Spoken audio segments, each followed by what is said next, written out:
Prayagraj Mahakumbh 4000 hectare में हो रहा है। 1 हेक्टेयर में करीब 4 बीघा जमीन होती है, यानी 16000 बीघा जमीन पर महाकुंभ हो रहा है। मौलाना बरेलवी ने 55 बीघा जमीन वक्फ की बताई है। और कितनी जमीन पर हो रहा है? 16000 बीघा, और वक्फ की जमीन कह रहे हैं 55 बीघा उसमें से। लेकिन मेला उनके दावे से कई हजार गुना जमीन पर हो रहा है। यह जमीन दुनिया के कई मुल्कों से भी ज्यादा है। महाकुंभ दुनिया का सबसे बड़ा धार्मिक आयोजन है। यहां दुनिया भर से करीब 40 करोड़ श्रद्धालु आएंगे। महाकुंभ का पूरा मेला करीब 45 दिन चलता है। 4 महीने के लिए यूपी में नया जिला महाकुंभ बनता है और 4 तहसील 67 गांव के साथ इस बार महाकुंभ जिला बना है। महाकुंभ मेले को 25 सेक्टर में बांटा गया है। इन सेक्टर को जोड़ने के लिए 30 पुल भी बने हुए हैं। कि बरेलवी ये दावा कर रहे हैं कि कुंभ की जमीन पर बन रहा है, लेकिन देखिए जरा कुंभ की जमीन पर तैयारी कैसे चल रही है। प्रयागराज की जमीन पर ये टेंट लगे, ये फ्लोटिंग टेंट है, देख रहे हैं आप, तैरते हुए संगम पर है। इसमें लोग रह सकते हैं और इसमें स्नान भी कर सकते हैं। आइए अब आपको बताऊं, योगी आदित्यनाथ के लिए महाकुंभ में खास तैयारियां हैं। योगी आदित्यनाथ गोरक्षनाथ के महंत हैं और सीएम भी हैं, इसलिए महाकुंभ में योगी के लिए महाराजा टेंट बन रहा है, यानी महाराजा स्तर की तैयारी है। देखिए जरा महाराजा टेंट योगी का कैसा है।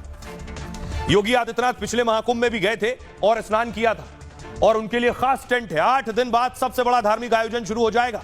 महाकुंभ में लग्जरी टेंट और तैयारियों की खूब चर्चा हो रही है, लेकिन सबसे ज्यादा बात महाकुंभ में योगी के टेंट की हो रही है। योगी के इस टेंट को महाराजा टेंट कहा जा रहा है। यह महाकुंभ का सबसे बड़ा और भव्य टेंट होगा। योगी मेजबान है, इसलिए उनका टेंट आखिरी में बनाया जाएगा। यह मेला क्षेत्र में करीब 8 बीघा जमीन पर बनाया जा रहा है। कुल 50-60 खास महाराजा टेंट बनाए जा रहे हैं, और इस टेंट में देश भर से आने वाले नाथ संप्रदाय के जो साधु संत होंगे वो रुकेंगे। इसे नाथ संप्रदाय का अखाड़ा भी कहा जा रहा है। सीएम योगी नाथ संप्रदाय के पीठाधीश्वर भी हैं, यानी योगी महाकुंभ में संतों के साथ रुकेंगे। इसके लिए खास सुरक्षा इंतजाम किए जाएंगे। 2019 में भी कुंभ में योगी के लिए खास टेंट बना था, तब यूपी कैबिनेट ने इसी जगह पर एक साथ खाना खाया था। इस बार भी 21 जनवरी को यूपी कैबिनेट का प्रस्ताव है, और यानी महाकुंभ में योगी के घर में कैबिनेट लगेगी इसी टेंट में, और योगी खुद स्नान भी करेंगे महाकुंभ में। आइए आपको सुनवाता हूं। लेकिन महाकुंभ पर सियासतदान योगी को घेरने में लगे हुए।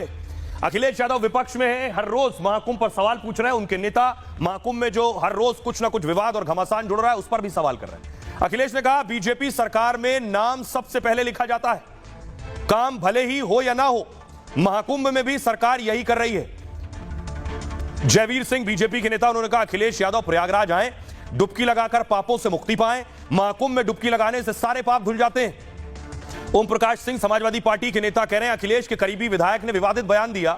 सपा विधायक ओम प्रकाश ने कहा, यहां नहाकर आदमी मरेगा।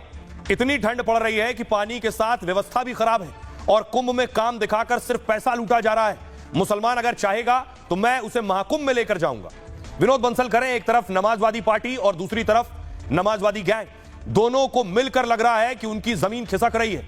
आज कुंभ जैसे आयोजन पर भी उनकी गिद्ध दृष्टि है। मनीष शुक्ला बीजेपी नेता कह रहे हैं, कांग्रेस और विपक्ष ने वक्फ को इतनी ताकत दे दी है कि वो कुंभ की जमीन तक पर अपना दावा कर रहे हैं। वक्फ बोर्ड अपने को कोर्ट से भी ऊपर मानने लगा है।